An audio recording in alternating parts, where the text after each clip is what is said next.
Assalamualaikum warahmatullahi wabarakatuh. Yang terhormat Bapak Dr. Johan Setiawan MPD selaku dosen pengampu mata kuliah konsep dasar IPS di kelas C 3 SD. Izinkan kami memperkenalkan diri. Kami dari kelompok 2 yang beranggotakan saya sendiri, Aji Masuri, Ventika Dwi Harisma, Mutiara Putri, Siti Nurbaiti, dan Flora Naswa Dwi Pinasti. Pada kesempatan kali ini kami akan menyampaikan materi tentang konten IPS. Dalam penyampaian materi kali ini, saya dibantu oleh rekan-rekan saya untuk menyampaikan materi. Dan untuk materi pertama, saya akan membacakannya.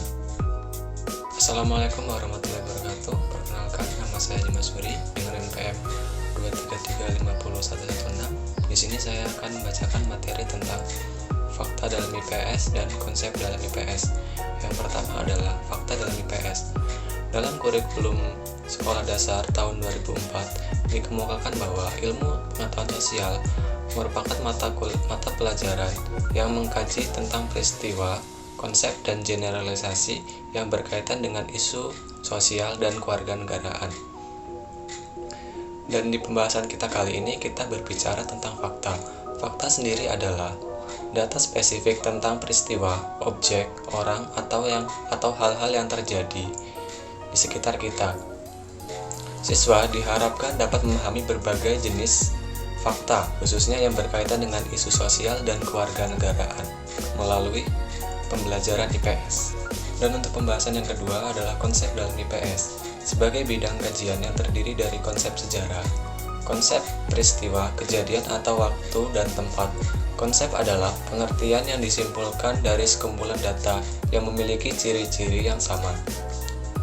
Dapat dikatakan konsep merupakan abstrak dari suatu kejadian atau hal-hal yang memiliki ciri-ciri yang sama atau ide tentang suatu dalam pikiran. Assalamualaikum warahmatullahi wabarakatuh. Hai, izin memperkenalkan diri, nama Ventika Dewi Arisma. Saya di sini akan membacakan sedikit tentang generalisasi dalam IPS. Generalisasi dalam IPS yaitu keterkaitan atau kedudukan suatu peranan generalisasi dalam IPS diawali sejak pengumpulan fakta atau data yang membentuk suatu konsep dan akhirnya membuat suatu generalisasi. Baik, di sini saya akan menyampaikan materi tentang teori dalam IPS. Sebuah teori adalah sepasang proposisi yang berhubungan dan menerangkan hubungan antara beberapa generalisasi. Apa sih yang dimaksud dengan generalisasi dalam IPS?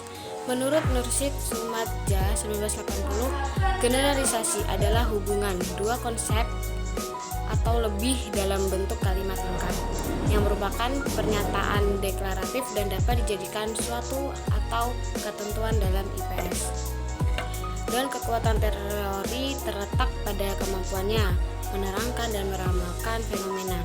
Menurut Skager Weisberg, makin bersemangat lapangan inquiry makin mendekati kenyataan teori-teori tersebut. Husain Ahmad 1982. Proposisi yang menghubungkan fakta merupakan teori yang lebih mudah daripada proposisi yang menghubungkan konsep. Selanjutnya, proposisi yang menghubungkan konsep lebih mudah dari proposisi yang menghubungkan generalisasi. Sedangkan teori yang lebih tinggi akan mengembangkan bentuk konsep yang lebih umum. Dan di sini juga ada teori apa saja sih yang cocok untuk pembelajaran IPS. Teori disiplin mental dapat diaplikasikan pada pembelajaran IPS atau nyata. Proses pembelajaran adalah teori belajar, kognitif, behavioristik, dan humanisme dan konstruktivistik. Hubungan fakta konsep generalisasi.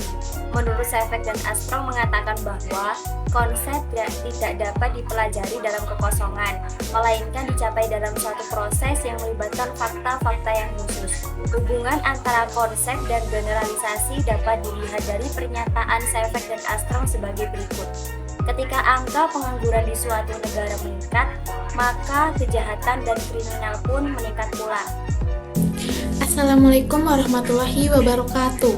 Perkenalkan, nama saya Flora Naswa Dwi Pinasti, NPM 233500131. Di sini saya akan membawakan materi tentang model pembelajaran konsep fakta dan generalisasi dalam IPS. Jadi, sudah banyak anak yang tahu bahwa fakta itu sangat amat banyak dan tidak terhitung jumlahnya. Namun demikian, perlu disadari bahwa fakta bukanlah tujuan akhir dalam pengajaran IPS. Pengetahuan yang hanya tertumpu pada fakta akan sangat terbatas sebab poin pertama yaitu kemampuan pengingatun kita sangat terbatas. Dan yang kedua, fakta akan berubah seiringnya waktu. Contohnya seperti iklim pada suatu kota, jumlah penduduk, dan sistem pemerintahan. Dan yang ketiga, fakta hanya berkenan untuk situasi yang khusus. Adapun tugas guru yaitu membantu dan membangun siswa untuk konsep dan generalisasi.